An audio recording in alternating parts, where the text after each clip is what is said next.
Welcome to STEAM State of Mind, your favorite source for all things STEAM education. STEAM State of Mind. This isn't just science, technology, engineering, arts, and math. It's a state of mind, a different way to approach education in the classroom. STEAM State of Mind. Enjoy these conversations with educators, students, and community members as we explore what it means to be in a STEAM state of mind. STEAM State of Mind. Hi there from Kettering, it's Kari. And I'm Bern. And we are here with our guest, Valerie Dupler, to talk about curriculum with a STEAM mindset. Welcome, Valerie. Great to have you. Thanks for having me today. Absolutely. So why don't you, for our audience, tell us a little bit about yourself, your educational background, and your current position here in the Kettering schools. Okay, well, this is actually my 25th year in Kettering schools, my 30th year in education, and I have always wanted to be a teacher and be in education. So I went to school to become a special educator, and I worked with students with disabilities for several years. Then I became a special ed supervisor and worked with kids and families and teachers, and then an elementary principal, and got to work with the 12 and under crowd, which I love, and got that privilege. And then now I am working with all of our elementaries here in Kettering as the elementary teaching and learning coordinator. So some districts call that a curriculum coordinator or curriculum director. And that's what I'm doing currently. And why do we have teaching and learning directors at our secondary and elementary level? Why are those important positions? I think they're important positions so that there is consistency from pre-K through 12 to support our students and our staff. Also to look at what we are using on a daily basis, what materials and things we are using to work with kids.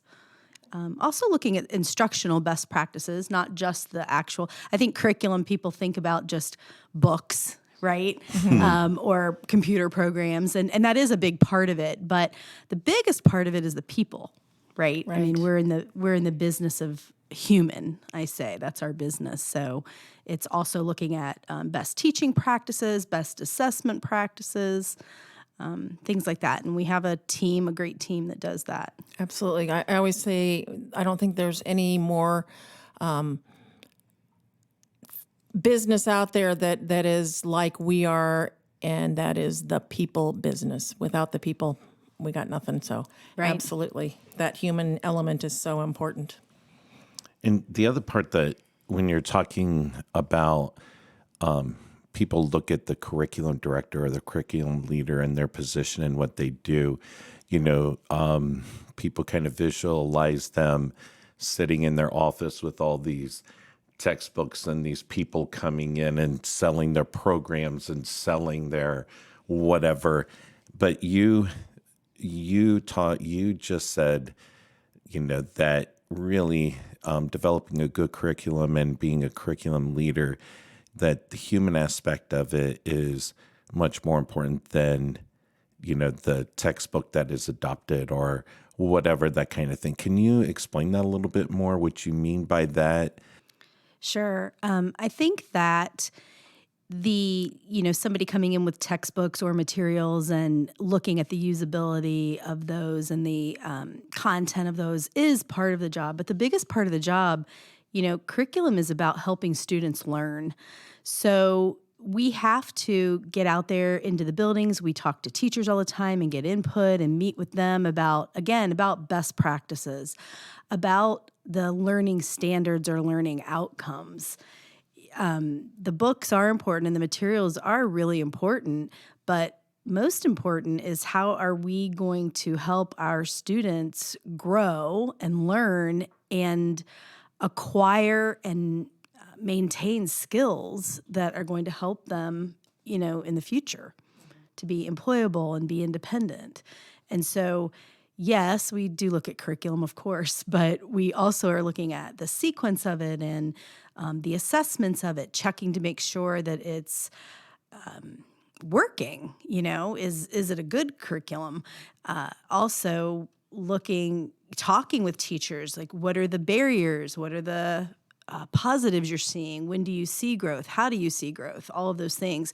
And so, we are out there talking to teachers one-on-one, talking to groups of teachers, brainstorming best practices and sharing that. And it's a lot of communication and collaboration also. So Absolutely. Yeah. So you talked about, and Kari, you're probably going to ask this question, but what is the difference between a standard and curriculum? And so, because I get this argument, well, I don't know if it's an argument, but that definition of, well, the standards, that's our curriculum. The textbooks and the resources and all that stuff, those are resources to teach the standards.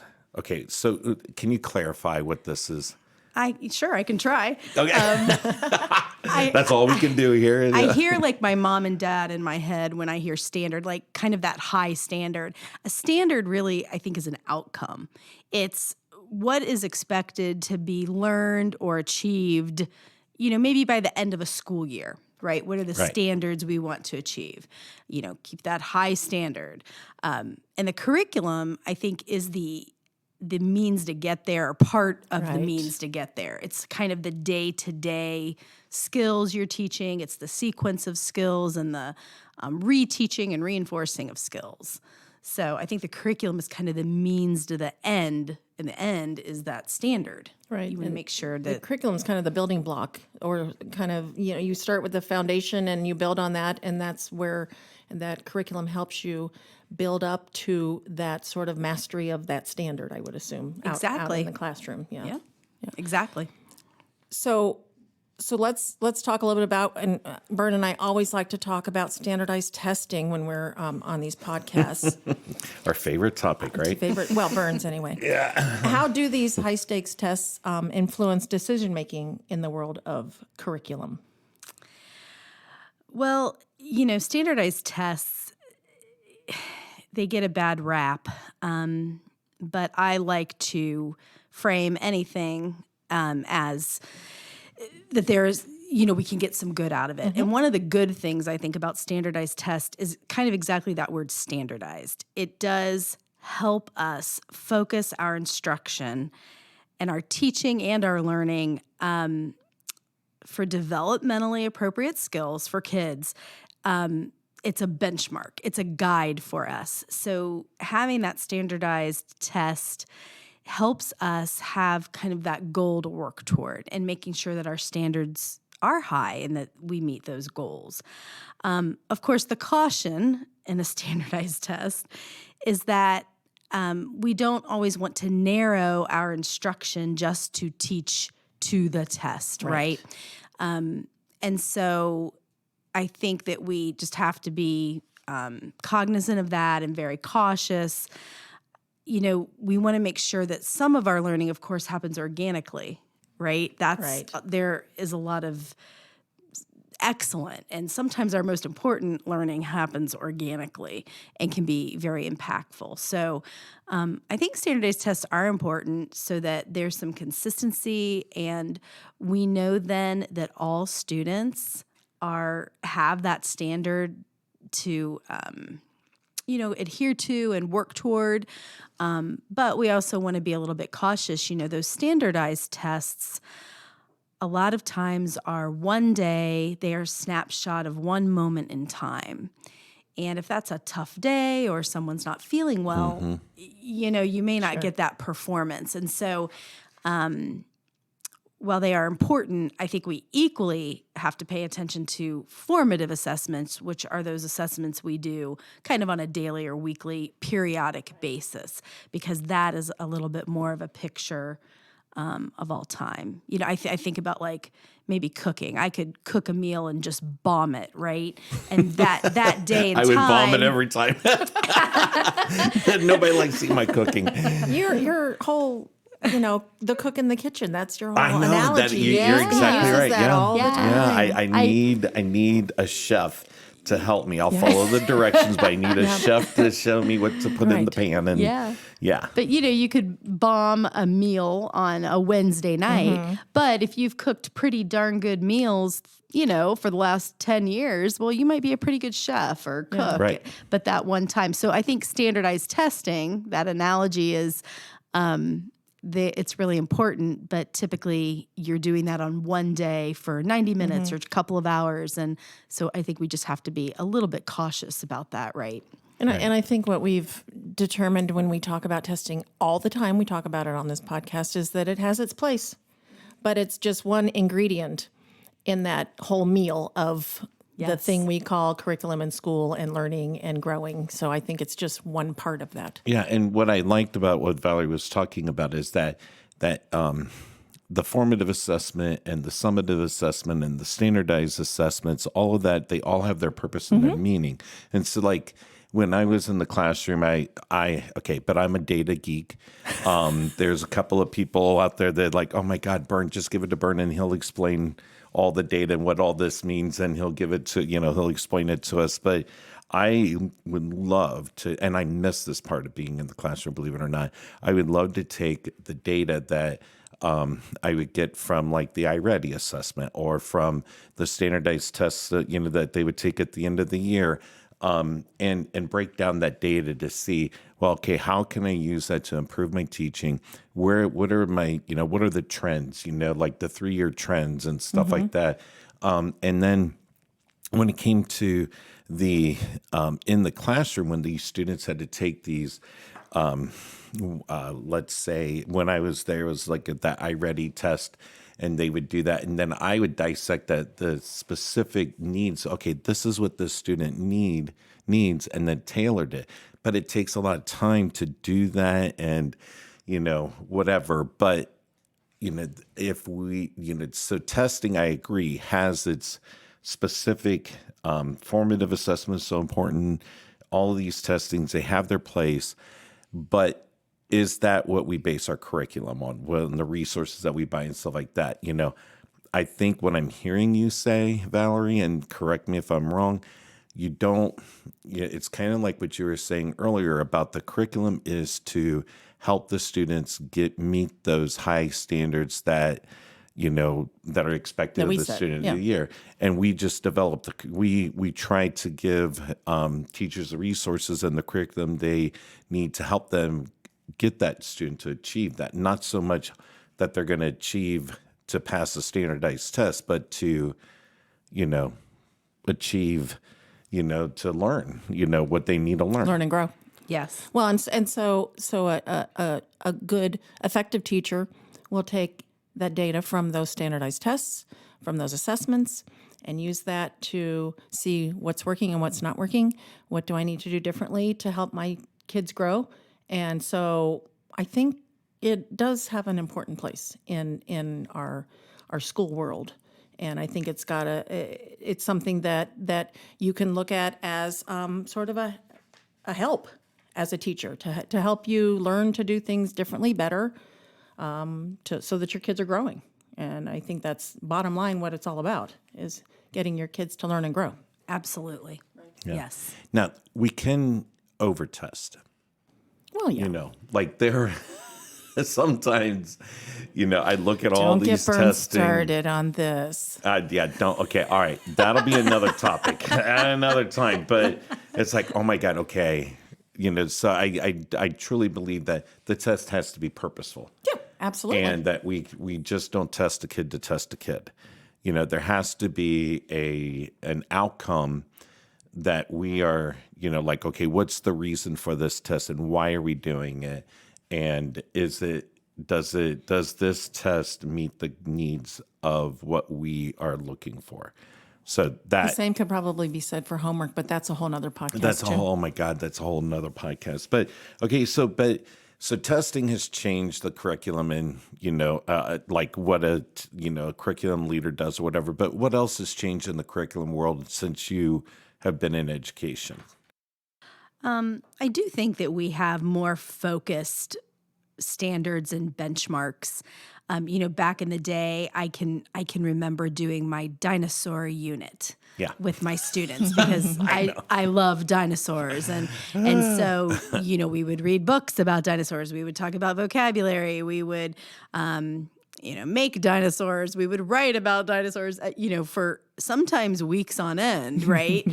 Because Valerie likes dinosaurs. Yeah, or sports. I always, love sports. Always had a sports theme, or it's the famous elementary penguin theme. Everybody loves penguins in the winter, and so while those themes are engaging and important, and I don't think we have to totally throw those in the trash, but we have to make sure, how I think curriculum has changed is that they've still kept some of those engaging themes and things, but they also have, again, benchmarks to meet or standards to meet so that it's clear I know what my end product needs to look like for these kids. Right. Why are we studying penguins? Right. And what skills? What is needed? Like, the theme penguins can still exist, but within that theme, are we teaching the standards and the outcomes that are supposed to, and that's where the STEAM mindset comes in. Right. Yes. Absolutely. I think a couple I would say couple of big things that have changed, I think, since I started my career is just the digital age is here. I mean, the technology is a game changer, right? Sure. Oh, yeah. Just access to information and manipulation of information and all those kinds of things. And then the other thing is just our access globally, I mean, I can remember being in college with the Sunday night long distance phone call home. Right. I had no idea what was going on back here in Dayton and Kettering area when I was a couple of hours away at college. Now we have I know elementary kids everything. visiting the Eiffel Tower with their goggles. It's so cool. They're VR goggles. It's awesome. And we just had a teacher who had a Polycom, a live conversation with another school in Israel. Right. And cool. her kids, were doing that. So it's just, I had to wait till Sunday night to find out what was happening back home. You had to wait in line at the phone. Yeah. That's hanging on the wall. Yeah. To call and home. paid, right? Yeah. Exactly. So I think our curriculum and our teaching and learning has changed a lot. Benchmarks, digital or, technology, and then just that global. We're in the global age, Sure. Well, and kind of expanding on that organic part of teaching and learning that you talked about. How does the STEAM mindset play a role in curriculum development? Oh my gosh. It's a mouthful. The STEAM mindset, I think people think sometimes one misconception is it's one more thing. Like, oh, we have to do STEAM now. Yeah. It's not really something you do, which I know is why we do this podcast and other things, but it really is a mindset, which it's the integration of, it's the collaboration, it's the critical thinking and the creativity. And one of the things I think is the problem solving, because problem solving comes in place, I think, in everything we do. There has to be problem solving in our communication sometimes when the communication may not be on point. There's problem solving in our creativity. We try something, it doesn't work. We have to problem solve it, or it does work, but then we want to problem solve how to make it better. So that STEAM mindset, I think, is just huge in real life application. Anything real life is more engaging, right? Absolutely. And so you get high engagement, you often get high product then, or high outcome. And learning for our kids. So I don't know if did I answer that question? You did. And you know what? We did not prompt Valerie on that. She just gets the STEAM mindset. I know. She just did. gets She it. gets it. It was awesome. But with that STEAM mindset, though, is that, I think when you have an adoption of a specific thing, like let's say right now the language arts, there's adoptions of the wonders, and then we have science fusion, and we have, all these different programs, stuff like that, social studies weekly. And so I think teachers feel that they have to follow the the textbook, and because that's what the district is expecting of them to do, is to follow this series that they spend thousands and thousands of dollars on, and you've gone to workshops, all this stuff. And so in the STEAM mindset, it's that integration, that problem solving, and it's that taking having kids being highly engaged, and that type of thing. So how do you feel the adoptions of these specific textbooks and like Wonders of Science Fusion, stuff like that, how can that be part of the STEAM mindset? A couple things come to mind there. It's those things that we adopt are tools. I always say nothing takes the place of our teachers and their experience. Amen. And their knowledge and their problem solving, right? That's what they do all day, every day, because we work in the business of human. And human is not a neat, clean, wrap it up with a bow in a package kind of thing. I mean, humans come with all kinds of things all day long. And so first of all, we have to rely on our teachers' experience and knowledge. The curriculum or like the materials for Wonders for ELA or Eureka for math or Science Fusion for science and Studies Weekly for social studies, those are tools to get there. And I think one of the most exciting things for me is when I see and hear our staff, and we're part of that, and Bern is you as the district STEAM coach, you are a huge part of that. This is the correlation. It's looking at a Wonders anchor text and then pulling in, maybe it's something about music, and then so we're pulling in the arts, and you're getting your ukulele out, and talking about sound, which meets our science standards, or you might be talking about where that this particular music comes from, a certain culture, or and that might bring in some social studies standards, and so it's taking all of those standards and integrating them and looking at that correlation. That's that STEAM mindset. So we can still use our core curriculum, but what we should be doing, maybe not every minute of every day. Right. That's a big ask, but in general is thinking about how do they relate? How do we integrate them?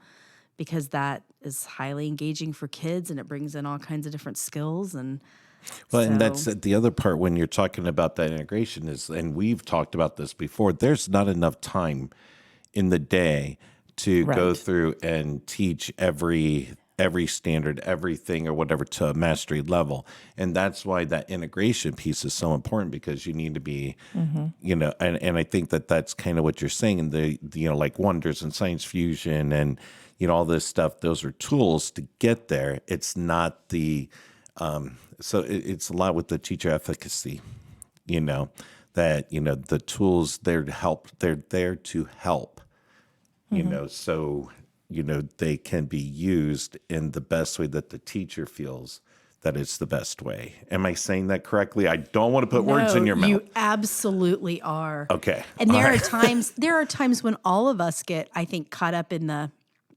I don't want to call our curriculum or our materials minutia, but in the details, right? And and I love that about our staff. I cannot express how much I love our Kettering teachers and staff and support staff. They work so hard and they care so much about children and about helping them learn and grow.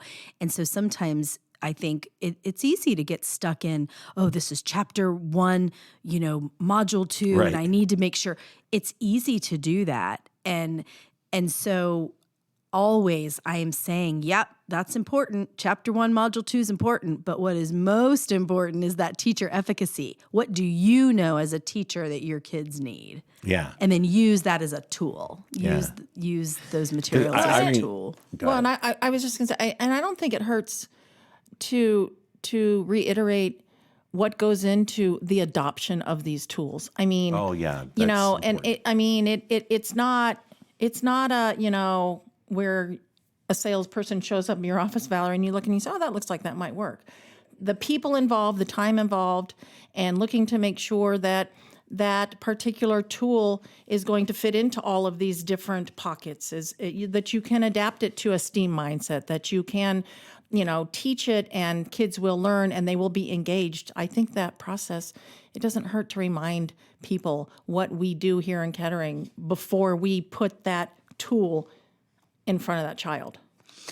Okay, so when we look at adopting a curriculum for a specific subject, it is a multi-year, multifaceted, multi-people involved, multi-everything, and it takes a long time. And we are looking at those big ideas like STEAM mindset, digital access for our students and staff, and we're looking, of course, at the standards. What is our end result? And then we look at the research, of course, and we're looking at the data and seeing if this tool has gotten good reviews, not just by the researchers, which that is important. The researchers do lots of comparisons and things like that, but also from the practitioners. So we look at what teachers have to say about it. What is the outcome they have seen with this curriculum program?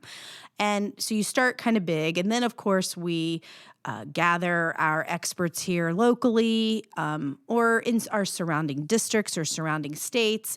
And we look at what have their outcomes been and what are the barriers, the pros or the cons. And then we go through a whole big process. There's a lot of surveys. We talk to families. We talk to our instructional services council that we have here in Kettering, which is amazing.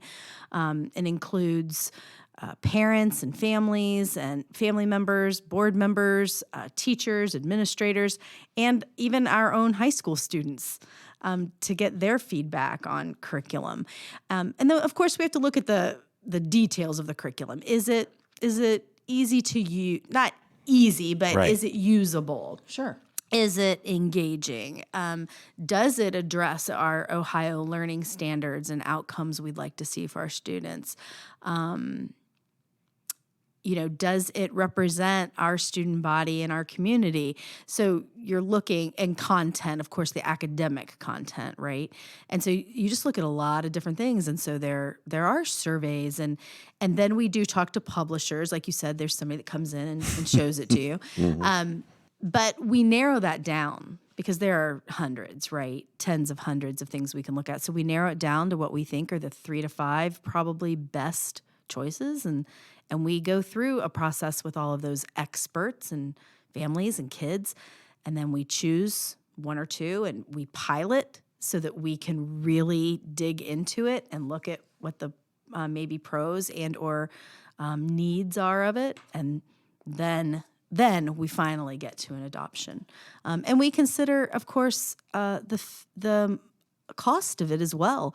It's important that we're fiscally responsible as well. And so so there's a lot of different things that are considered. Well, and there's no perfect program. There's no perfect, and that's something that, we have to take in consideration, and there's no perfect program or anything. And then, throughout my career, I know I've always challenged curriculum directors, and I've even talked to you about some of these things. It's like, do we really need to adopt something? Can't we just, whatever do we? And, it's something that, Valerie has told me. It's like, okay, Bern, you're able to pull this, and you're a chef, when you do this, you can pull things off the shelf. But not everybody thinks like that. Not everybody has that mindset or that chef being able to pull things together and fit it all together. Some people need a more structured tool to help them. And then over time, they start dissecting the book and start feeling, oh, yeah, that could fit there. And so, there is the need for guidance because it's a differentiated way of, Right. Well, and it kind of meeting the harkens staff back needs. to what Val said at the very beginning, why we have curriculum leaders, because we do need that consistency. And that is what these tools help to provide, is that consistency so that we are working toward those goals and those standards in our classrooms. We can't, I kind of feel like when I started in this business a long time ago, it kind of was a little bit the Wild West. I mean, It was. You know, When I first started 3 teaching, decades ago, you kind of you did what you wanted. do whatever you wanted to in your classroom, and you know, I'm not sure that was probably the right way to do it. I think having some consistency and you know, tools across the board that you know, all of our teachers can use to help those kids grow and learn is important. Absolutely. Yeah. Well, I just have one more, and this is like off the beaten path, but I just want your take on service learning. So service learning that approach has kind of is getting ground in school districts all over. You know, it's always been something that we've seen, say, in our private and parochial schools, but it's getting ground in public schools now. So how do you see this approach, this service learning approach, growing in Kettering?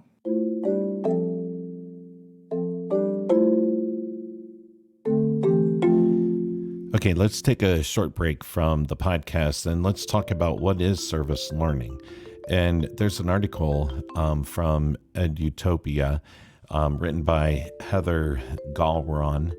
And what she said is that according to Vanderbilt University, service learning is defined as a form of experiential education where learning occurs through a cycle of action and reflection as students seek to achieve real objectives for the community and a deeper understanding and skills for themselves.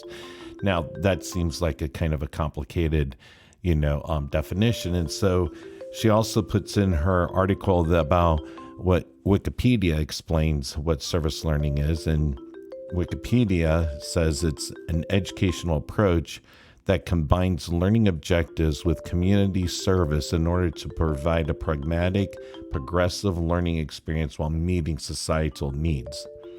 And so I think the second definition's easier, but it's a little more integrated than just a simple, let's find a problem in the community and let's solve that problem. It's much more integrated than that simple definition.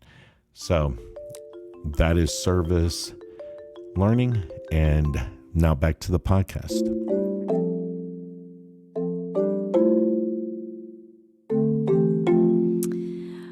Well, I think I go back to we are in the business of human. Mm-hmm. And, when it really comes down to it, and I think in all aspects of life, it comes down to people, right? Mm-hmm. When something's great, what do? You want to call. You want to call your friends, your spouse, your parents, whomever. When something's bad, what do you want? You want the person that's a comfort to you, right? It's all about the people.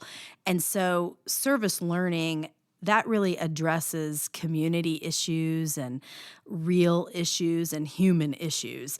And I think actually service learning would foster continued or more higher engagement in learning. Yeah. Really. I think students and staff and even family members may really want to invest their time and effort in that learning when it's service-oriented. There's something to be said for like that research in your community of what's needed and then taking action. There's that collaboration and that creativity and communication and taking action and then being able to reflect on the good, that the outcome is typically good, right? In mm-hmm. service learning because you create it, and so right. It's usually You're a good making outcome, a difference.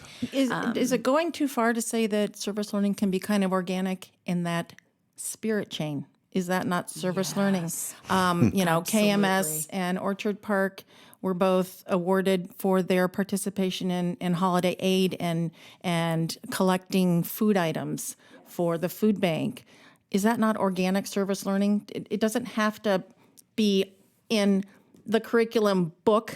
Can't that be done organically? And I think, don't we do a great job of that here in Kettering across the board? Those are just a couple examples. Kari, I could not have said that better. Yes, the answer is a resounding absolutely yes. I think sometimes our best projects are those that are organic, Right. and our planned ones are as well. You see something in need in your community.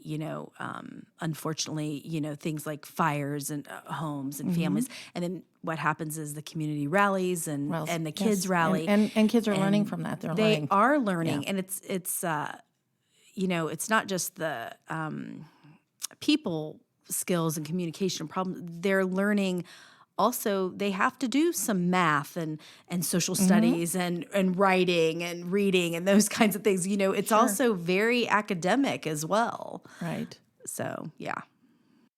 Good. That's That makes awesome. me feel better because I think people say sometimes you get a bad rap in public schools that, oh, you don't have a service learning requirement. Well, no, we don't require it, but guess what? Our kids do it anyway That's right. because they're Kettering kids. Yep. That's right. Those awesome Kettering kids. Yep. Well, your job is so, I can't, I'm glad I don't have it. And because everybody questions, your decisions and, the buck stops with you.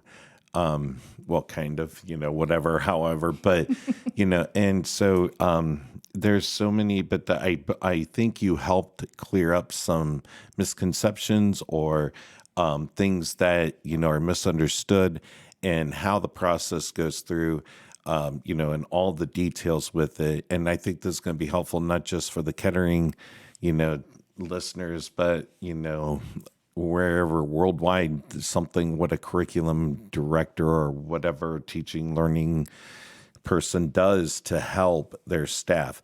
And no matter what you do, you're going to be wrong, kind of like a politician, but also you're going to be doing a lot of right. And you definitely have your heart in the right place with helping kids. So I thank you for that. That's really nice. Well, thank you. But it's a team effort. Everything's a team. Mm-hmm. Right. So, I rely on our teachers, families give great ideas. Students, of course, are a great source of motivation. Sure. They are what motivates us, and our our teaching and learning department and all of our departments. And Right. it's I think folks don't realize how collaborative it is that. I work with Kari all the time. I was in the treasurer's office this morning. I talked to a principal. It's so in a building. It's so collaborative. So thank you to you for your role too. And You are it's a the good best place type of to be. support because if you ever want to find Valerie, don't go to her office. She's not sitting at her desk. She's out in the buildings, out in the classrooms, which is the best kind of leader you can have is somebody who is there in the trenches, listening. That's That's the key, Kari, listening right and, there. and collaborating Yeah. and being a team member. That's really what makes a really good leader. So thanks. Well, thank you. I just have a lot of respect for just all facets of our organization, from our children, our families. Well, wow, what supportive families we have, and community. Oh my gosh. Oh yeah. And the city. We're just so very lucky to be here, and our staff. I say it all the time. I'd put our staff up against They're the best. anybody. Absolutely. So guess what, Okay. Coach? Yes, I'm Coach ready. S, our question comes from Amanda today. Amanda asks, I'm a music teacher. How can I support the other letters in STEAM? So we have science, technology, engineering, arts, and math. How can a music teacher support those other letters? So the big, what I love about Amanda, because Amanda and I actually were talking about some of this, and she was like, well, how can I do this?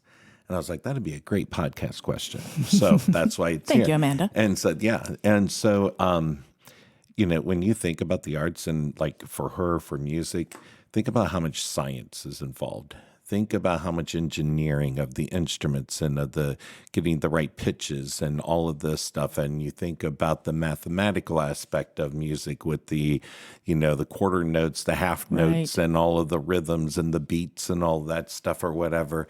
And you think about also the language arts, the history of how these songs and this music came about and the different genres of the music. And, all this stuff. It can be so integrated. And so, like you can hit all of these different, disciplines across the, everything. The big thing that I think, and this is with the STEAM mindset, where I think somebody like Amanda who wants to start, getting into more of the, not just in music classes, just music class or whatever. But I think the barrier has to do with the mindset of music is a special, art is a special, and, physical education is a special instead of being part of the, classrooms that, student educational through a, it's not something special. It can be integrated. Yes. And so I think, it just takes time to change that culture. And I'm working on, that mindset and trying to develop things. And so here's something that's exciting. One of the, at one of the elementary schools, this was the art teacher reached out and was like, okay, we met together as, what they called the special teachers, the art, music, and the physical education teacher. They met and they want to do something STEAM. They want to do something or whatever that's all integrated together. So we are actually developing where we're thinking about doing a theatrical performance where there's going to be dance with the physical education. There's going to be art with the stage design. There's going to be writing they're going to have their own script, and there's going to be music that the students will engineer and develop. And so we're working on something. Yeah, it really is. I'm very, very excited about it. But I think if we can tear down the silos again that we've discussed many times here, and where we're not just talking about the core subjects, but also what we call the special subjects, and that they're really part of the whole child experience and a whole part of the child education. And because it can easily be all integrated into one, the arts and what they do can be integrated in meeting those standards that we talked about. And I can't wait to see this performance. You're going to let us know when that. Yes, I will. It's really cool. I'm really excited. So sounds great. Well, thanks. Hey, thank you, Kari. This is another great conversation. Right. And thanks, Val. You were fantastic. Thanks for that great information.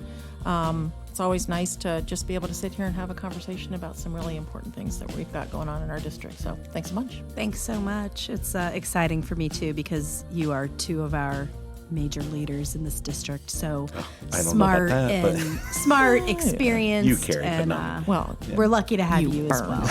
Goodness gracious. Thank you. Coach Bern.